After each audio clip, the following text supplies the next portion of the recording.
శ్యామలాదేవి బుద్ధిస్వరూపిణి, ఆమెకు పార్వతీదేవికి అభేదం.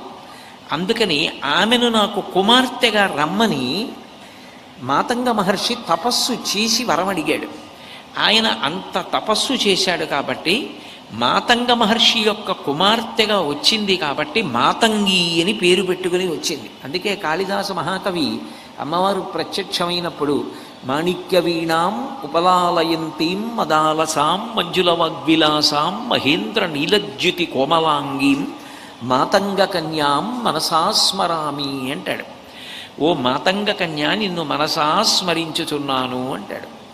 అంటే మాతంగ మహర్షి హిమవంతుడికి స్నేహితుడు. హిమవంతుడికి పార్వతీదేవి కూతురుగా వచ్చింది, ఆయన అసూయపడలేదు. నేను కూడా హిమవంతుడు ఎట్లా పార్వతీదేవిని కుమార్తెగా పొందాడో అట్లా నేను కూడా పొందాలి అంటే తపస్సు చెయ్యాలి.